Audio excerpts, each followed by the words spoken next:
So hey guys, hello everyone, a very warm welcome back to my channel Prep Up by Ahwan. So in today's video I'll be starting up from today onwards with geometry, which is going to be a crash course where I'll be covering all or whole of the syllabus of the geometry.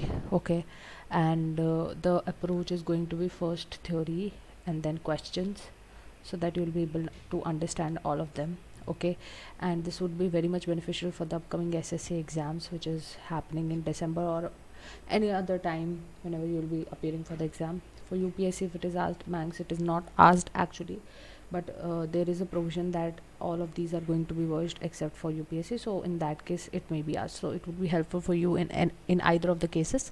So I've just created a video, and you'll be able to, it will be able to help you. Okay. So from today we are starting. It might take us some classes in order to complete whole of it, but let's see, we'll be able to do it. Okay, so starting up with geometry. So whenever I'm talking about geometry, so here first of all we have to cover the triangle, circle, quadrilateral. I'm telling you the whole syllabus. Okay, quadrilateral, and then there would be a concept about lines and angles, which is small. It would take only one class. Okay, and then we'll be having the shapes like polygon. So in these we'll be covering up in geometry, and the remaining would be covered in the mensuration. The other things would be covered in the mensuration part. Okay, so this is how our approach would be. So firstly I'll be covering up the triangles, and triangles is the most important, and then from triangles you can approach towards circle, and all these things are like smaller things. So triangle is the most important and the most time consuming one. So we'll be starting up with this. We'll be starting up with what? We'll be starting up with the triangles. Okay, so whenever I'm talking about the triangles, so इसमें कुछ basic theory है, जैसे कि अगर एक triangle है हमारे पास, ठीक है, और इस ट्रायंगल से एक यहाँ से ऐसे एक पैरेलल लाइन जा रही है, तो उस लाइन पे जो यहाँ पे जो अपोजिट एंगल्स बनेंगे, ठीक है, which is going to be angle B plus angle C. Okay, so ये एंगल बी हो जाएगा, ये एंगल सी हो जाएगा. वैसे ये वाला एंगल प्लस ये वाला एंगल प्लस ये वाला एंगल, आप लोगों को पता होगा कि ये वाला एंगल जो होगा ये एंगल ए होगा, ये एंगल बी होगा, ये एंगल सी होगा. तो ये वाला अगर एंगल बी है तो ये वाला भी एंगल बी होगा, ये वाला अगर एंगल सी है तो ये वाला भी एंगल सी होगा. इतनी बार क्लियर हो रही है. तो angle A plus angle B plus angle C जो होता है वो हमेशा होता है हमारे पास 180 डिग्री. ये वाली बात सबसे पहली बात, ठीक है. मैं एकदम स्क्रैच से पढ़ा रही हूँ, एकदम स्क्रैच से आप लोगों को पढ़ाया जाएगा. जिसको आता है जिसको नहीं आता है सब बराबर हैं अभी, ठीक है. एक होता है कि ये लाइन एंड एंगल का कंसेप्ट है. दो पैरेलल लाइन से बीच से एक लाइन जा रही है, इनको ट्रांसवर्स करते हुए, तो ये वाला एंगल अपोजिट वाला और ये वाला एंगल, जो कि मैंने यहाँ पे भी, यहाँ पे ऑल्टरनेट एंगल्स होते हैं, ये होते हैं अपोजिट एंगल्स, ठीक है. तो इन अपोजिट एंगल्स का होता है एक तो इक्वल, और एक होता है कि अगर ऐसे लाइन जा रही है तो ये ऑल्टरनेट एंगल्स, जो कि मैंने भी यहाँ पे आप लोगों को बताया था. ऑल्टरनेट एंगल जो होते हैं ये इक्वल होता है. अगर ये थीटा है तो ये भी थीटा होगा. तो या तो इसे थीटा 1 थीटा 2 मान लो, तो आप ऐसे लिख सकते हो थीटा 1 इक्वल्स टू थीटा 2, ठीक है. ओके, देन आपको कुछ एक एक्सटीरियर एंगल वाला कंसेप्ट बता देती हूँ. जैसे कि हमारा एक ट्रायंगल है, ठीक है. अब इस ट्रायंगल से एक ऐसे लाइन जा रही है, ठीक है. इसको मैंने एक्सटेंड कर दिया. तो ये वाला एंगल जो होता है ये क्या होता है? ये होता है एक्सटीरियर एंगल, ठीक है. तो ये जो होता है एक्सटीरियर एंगल जो होता है, जैसे कि मैं इसको x मान रहा हूँ इज इक्वल टू y मान रहा हूँ, इसको मैं z मान रहा हूँ, तो z is equal to x plus Y होता है, यानी कि sum of interior opposite angles, ठीक है. ठीक है, तो आई होप आप लोग को इतना समझ आ गया होगा. Exterior angle is equal to sum of the interior opposite angles, ठीक है. इसको कोई भी किसी को भी मैं प्रूव नहीं करा रही हूँ, बिकॉज उस चीज़ की ज़रूरत आपको है नहीं. हम सिर्फ आगे बढ़ रहे हैं अपने कंसेप्ट्स को लेकर, ठीक है, कि जो जो आपको इम्पोर्टेंट चीज़ें पता होनी चाहिए उसको लेकर, ठीक है. और मैं आपको कंसेप्ट और बताती हूँ. हाँ, एक ये वाला कंसेप्ट देखो. जैसे एक ट्रायंगल है, ठीक है. इस ट्रायंगल में मैंने मान दिया इसको ए बी एंड सी, ठीक है. तो इसमें अगर ये वाली साइड को मैं सी मान लेती हूँ, ये वाली साइड को मैं ए मान लेती हूँ, और ये वाली साइड को मैं बी मान लेती हूँ, ठीक है. तो क्या होगा कि अगर मैं बी माइनस सी, यानी कि ये वाली जो दो साइड्स हैं, I am not putting them as equal, ये इक्वल लग रहा है, तो मैं इसको हटा देती हूँ, ये नहीं है देखना आपको। देखो जो ये वाली दो साइड्स हैं ना, that is C okay and B, तो इन दोनों को जब हम माइनस करेंगे ना तो वो जो होगा वो लेस देन ए होगा, थर्ड साइड से लेस होगा, ठीक है। और ऐसे ही सेम फॉर बी माइनस ए, ठीक है, या फिर सी माइनस ए जो होगा वो लेस होगा बी से, और ए माइनस बी जो होगा वो लेस होगा किससे, सी से, ठीक है। जब ये कंडीशन फुलफिल होएगी तभी एक ट्रायंगल का फॉर्मेशन होगा, ठीक है। ये चीज़ पता होनी चाहिए क्या, कि अगर मैं सी को निकाल रही हूँ तो जो सी होगी वाली साइड होगी ये इन दोनों साइड्स को माइनस करके, ठीक है, इन दोनों साइड्स को जब मैं माइनस करूँगी तो जो उसका आंसर आएगा वो इस वाली साइड से छोटा होगा, हाँ। तो यानी कि सी बड़ा होगा, सी बड़ा होगा कैसे, ए माइनस बी से, ऐसे ही बी बड़ा होगा सी माइनस ए से, और ऐसे ही सी बड़ा होगा ए माइनस बी से, ठीक है। ये वाला कंसेप्ट होता है, ये आपको पता होना चाहिए। अब एक कंसेप्ट होता है पॉसिबल ट्रायंगल्स का। एक क्वेश्चन पूछ लेगा कि अगर मान लो मेरे पास कुछ साइड्स है तो मैं इससे कितने ट्रायंगल बना सकती हूँ, ठीक है। वो मेरे को बोल रहा है कि मेरे पास एक साइड है जिसकी दो साइड दे रखी है, एक 10 है एक 19 है, एक हमें पता नहीं है। तो अब आपको बताना है कि इससे कितने ट्रायंगल पॉसिबल हो सकता है। तो आपको सबसे पहले इनको मान लो, जैसे कि इसको मैं मान लेती हूँ ए मान लेती हूँ, ठीक है, वाली साइड को जो मेरे को नहीं पता है। तो मैं अगर ए की पॉसिबल रेंजेस निकालूंगी तो मेरे पास क्या आ जाएगा, देखो पहले आप इन दोनों को माइनस करोगे तो आपको क्या मिलेगा 9, इन दोनों को ऐड करोगे क्या आपको मिलेगा 29। तो जो ए होगा ये किससे बड़ा होगा, 9 से, और 29 से छोटा। तो अब आप इससे पॉसिबिलिटीज़ निकाल सकते हो, ठीक है। कैसे निकाल सकते हो कि अब देखो ये जितना भी ए की वैल्यू है हर एक वैल्यू से एक ट्रायंगल बन जाएगा, ठीक है। तो पॉसिबिलिटीज़ आप कैसे निकालेंगे, पॉसिबिलिटीज़ निकालने के लिए आप क्या करते हैं, फॉर्मूला होता है 2n-1, ठीक है। इसमें n क्या हो जाएगा, n हो जाएगा आपका स्मॉलेस्ट साइड, ठीक है। स्मॉलेस्ट साइड कौन सी, इन दोनों में से 10 है, तो 2 × 10-1 that is going to be 20-1 19, ठीक है। तो 19 पॉसिबल ट्रायंगल्स आर पॉसिबल, ठीक है। तो ये क्वेश्चन पूछ लेते हैं कभी कभी, तो ये आपको पता होना चाहिए, ठीक है। अब मैं आगे बढ़ती हूँ आपके साथ, और अब हम अगला कंसेप्ट अपना डिस्कस करते हैं। तो उसका कलर चेंज कर लेता है because now we are board with the white one. अच्छा, अब जैसे मैंने आपको पॉसिबल ट्रायंगल्स आपको बताया था, ठीक है। तो इसी में ही आपका एक पेरीमीटर भी पूछ लेते हैं कि पेरीमीटर क्या होगा पॉसिबल ट्रायंगल्स का, जितने भी पॉसिबल ट्रायंगल्स है उसका पेरीमीटर क्या होगा, ठीक है। तो उसके लिए आप क्या कर सकते हैं, सेम क्वेश्चन ले लो या कुछ भी ले लो, ठीक है। मान लो पॉसिबल ट्रायंगल मेरे पास आ गए, मैं अलग क्वेश्चन ले लेती हूँ जिससे कि आपकी पुराने कंसेप्ट की प्रैक्टिस हो जाएगी। मेरे पास एक ट्रायंगल था, ठीक है।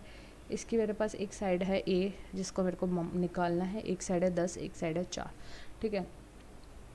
तो मेरी जो ए की रेंज आएगी सबसे पहली बात तो क्या आएगी, 6 से बड़ी और 14 से छोटी, ठीक है।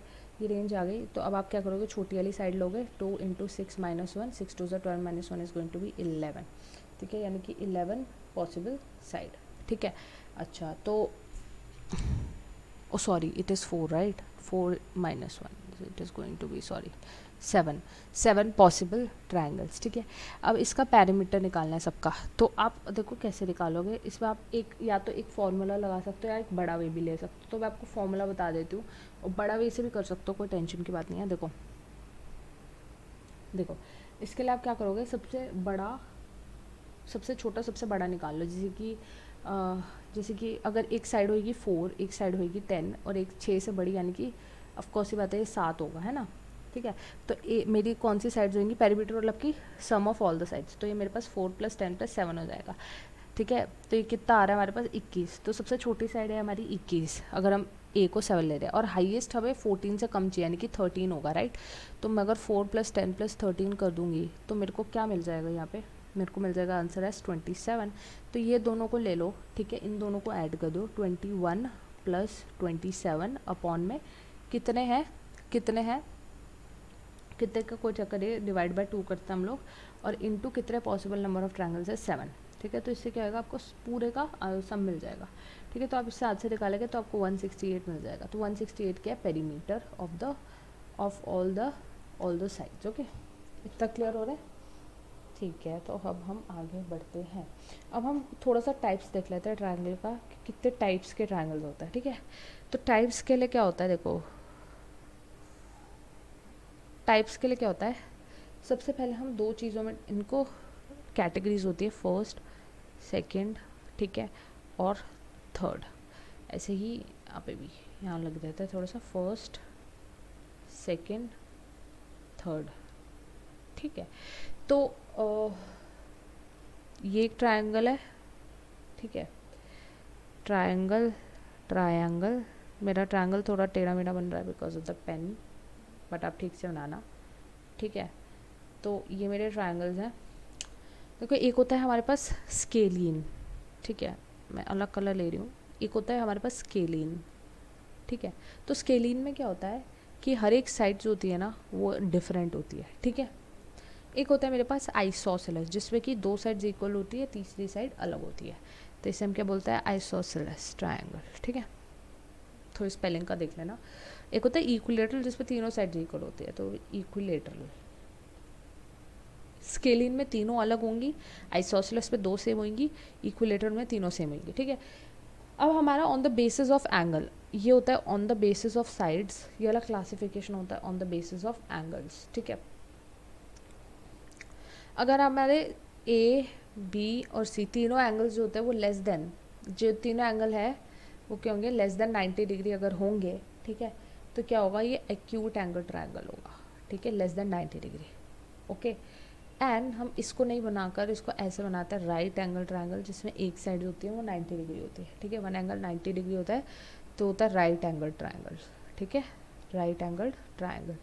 और ऐसे ही अगर ये वाली साइड, ये वाला ट्रायंगल ले लूँ, तो इसको ऐसे नहीं बनाते हैं, इसको थोड़ा सा हम अलग बनाते हैं, जैसे कि थोड़ा सा ऐसे बेंड हुआ हो जाता है, बिकॉज इसका जो एंगल होता है लंबा होता है, ठीक है। तो ये जो एंगल होएगा ना यहाँ पे एंगल जो होगा ना, इसको थोड़ा सा ऐसे बना लोगे तो 90 डिग्री नहीं लगेगा।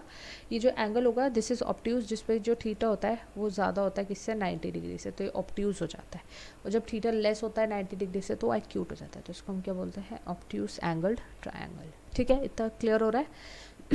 ये हमारे क्लासिफिकेशन थे जो कि थोड़ा सा आप लोग को पता होने चाहिए, बिकॉज बहुत लोगों को ये पता नहीं होता, ब्लैक कलर नहीं दिखेगा, I have to take some other one, green लेते चलो, ठीक है। इतना क्लियर हो रहा है।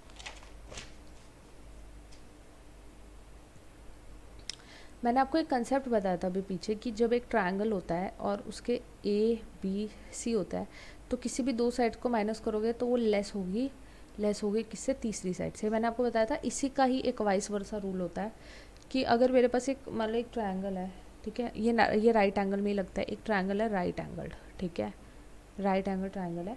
तो इस वाले में अगर मेरे पास बी सी ए साइड्स का एक ट्रायंगल है और ये 90 डिग्री है, तो क्या होगा कि जो एक साइड होएगी ना, ठीक है, मान लो इसका क्यूब होएगा और दूसरी साइड को जो मैं ऐड करूँगी उसका क्यूब होएगा, वो हमेशा बड़ा होगा तीसरी साइड के क्यूब से, सॉरी ये छोटा होगा तीसरी साइड के क्यूब से, ठीक है। यानी कि हाइपोटेन्यूज जो होगा वो सबसे बड़ा होता है। इसको हम लोग पाइथागोरस थ्योरम, इससे भी आ जाता है जैसे ए का स्क्वायर प्लस बी का स्क्वायर इक्वल्स टू सी का स्क्वायर, ठीक है। तो ये पाइथागोरस होती है, ये तो आप लोग को पता ही होगा, है ना, पाइथागोरन थ्योरम। अब मेरे को एक कंसेप्ट डिस्कस करना है जो कि होता है कंसेप्ट ऑफ एंगल बाइसेक्टर, ठीक है।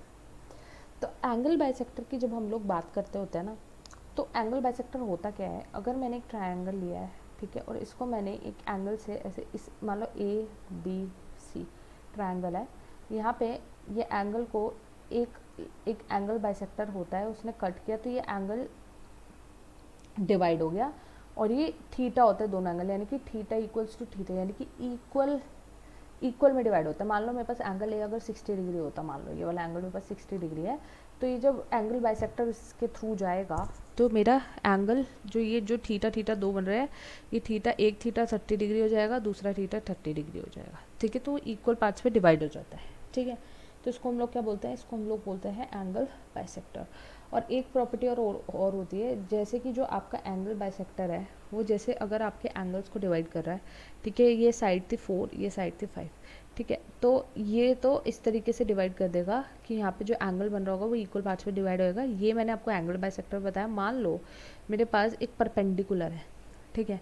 परपेंडिकुलर जो होता है वो 90 डिग्री होता है हमेशा, ये पहचानने का तरीका होता है परपेंडिकुलर और एंगल बाइसेक्टर को। एंगल बाइसेक्टर आपका कैसे भी हो सकता है, आपका एंगल बाइसेक्टर ये वाला एंगल भी काट सकता है ऐसे, ठीक है। तो ये परपेंडिकुलर नहीं हो, ज़रूरी नहीं है परपेंडिकुलर हो। अगर ये परपेंडिकुलर होता है तो ये क्या होता है, ऑल्ट वो आपका क्या होता है, ये एक परपेंडिकुलर जा रहा है। तो परपेंडिकुलर अगर मान लो साइड 4 और 5 है तो परपेंडिकुलर इसको 4 और 5 के ही रेशो में डिवाइड करेगा, मतलब जिस रेशो में ये वाली साइड है उसी रेशो में ये वाली साइड को डिवाइड करेगा।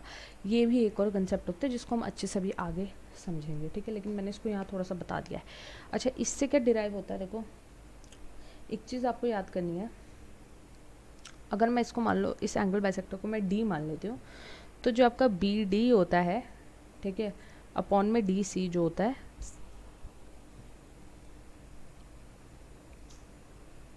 बी डी अपॉन में D C equals to A B upon में ए सी, ठीक है, इक्वल्स टू, यानी कि अगर मैं इस साइड को मान लो सी मान लेती हूँ, इसको बी मान लेती हूँ, इसको ए मान लेती हूँ, जो कि मैं हमेशा मानती हूँ इसी तरीके से, तो मेरे पास जो बी डी होगा, ठीक है, और डी सी होगा, बी डी ये वाली साइड, डी सी ये वाली साइड, ठीक है, equals to A B upon A C, यानी कि सी बाय बी, ठीक है।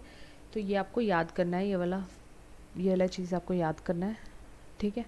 ये इस तरीके से होता है। आगे बढ़ते हैं। मान लो मेरे पास मैंने आपको कुछ चीज़ें बताई थी, जैसे कि आपको ये वैसे प्रूफ करने की ज़रूरत है नहीं, तो इसको रहने दो, अभी प्रूफ करने को मैं हटा रही हूँ, प्रूफ की ज़रूरत नहीं। हम नेक्स्ट पॉइंट पे आते हैं, ठीक है। Oh it's a third point, right, third है। तो अब हम अगले पॉइंट पे आते हैं। मान लीजिए मेरे पास एक ट्रायंगल है, थोड़ा बड़ा बना लेते हैं, ठीक है। अब ऐसे बाइसेक्टर है, ठीक है, एक यहाँ से बाइसेक्टर है, एंगल बाइसेक्टर, एक यहाँ से जा रहा है, ऐसे जा रहा है, ये सारे एक पॉइंट पे कट कर रहे हैं, ठीक है। इस पॉइंट को हम लोग क्या बोलते हैं, इस पॉइंट को हम लोग बोलते हैं इन सेंटर, ठीक है, इन सेंटर बोलते हैं। ये हो गया आपका ए बी एंड सी। तो ये वाला पॉइंट जो होता है ये इन सेंटर होता है, ठीक है। यहाँ पे आ गया आपका, इसको कुछ भी नाम दे दो, डी ई एफ ऐसा नाम दे दो, ठीक है। तो जो ये वाला पॉइंट होता है इसको हम लोग बोलते हैं इन सेंटर, ठीक है।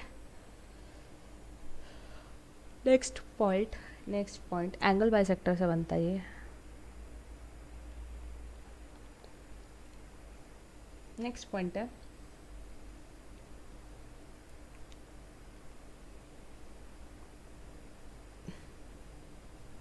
ए डी बी एंड सी, जो कि हम हमेशा लेते हैं इस तरीके से, ठीक है। ये मैंने आपको एक बात बताई थी, मैंने आपको क्या बात बताई थी कि जो बी डी अपॉन में डी सी होता है वो इक्वल टू होता है ए बी अपॉन में ए सी, जिसको मैंने यहाँ पे सी माना था, बी माना था, ए माना था, which is equal to C by B, ठीक है। एक ये बात आपको याद रखनी है, ठीक है, याद कर लो इसको। ये मैंने एक और पॉइंट बना दिया है क्योंकि वहाँ पे मैंने पॉइंट नहीं बनाया था। अब हम सेंट्रॉइड की बात कर लेते हैं। सेंट्रॉइड क्या होता है, देखो सेंट्रॉइड और इन सेंटर में फ़र्क क्या होता है। देखो इस पर भी ट्रायंगल है, लेकिन सेंट्रॉइड में क्या होता है, सेंट्रॉइड में एक सर्कल जो कि इसके अंदर होता है, जो कि बनाना मुश्किल हो जाता है बहुत ज़्यादा ऐसे फिगर्स में, ठीक है। इसके अंदर एक सर्कल है, इसका जो सेंटर पॉइंट है, ठीक है, यहाँ से होते हुए एंगल बाइसेक्टर्स निकलते हैं ऐसे,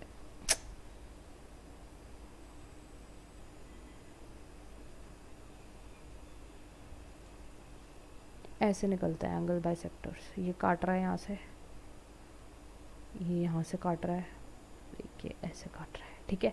तो ये यहाँ पे ये जो सेंटर बनता है ना, ठीक है, इसको हम लोग क्या बोलते हैं, इन सेंटर। इसको हम लोग इसको क्या बोलते हैं हम, सेंट्रॉइड, जो कि जिसमें कि एक सर्कल का भी वो सेंटर होता है, ठीक है। ये होता है सेंट्रॉइड। और ये जो लाइन होएगी ना, मान लो ये वाली लाइन, यहाँ पे ये वाली लाइन जो है, ये क्या है, ये लाइन क्या है, ये लाइन क्या है, ये लाइन है रेडियस, है ना, ये रेडियस है, राइट, ठीक है। ये 90 डिग्री पे काटती है, ये रेडियस है। तो रेडियस जो होता है, रेडियस, ठीक है, रेडियस इसको हम कैसे निकाल सकते हैं, एरिया ऑफ ट्रायंगल, जो कि इस ट्रायंगल का एरिया है अपॉन में, ठीक है, सेमी पेरीमीटर, इसका जो भी पेरीमीटर आएगा उसको हाफ करेंगे, ठीक है। एरिया अपॉन में सेमी पेरीमीटर, ये आपको याद करना है, ठीक है, ये याद करना है, ये आपको पता होना चाहिए, ये आपको पता होना चाहिए, ठीक है। इतना क्लियर हो रहा है, तो हम आगे बढ़ते हैं। मैंने आपको सेंट्रॉइड बता दिया है।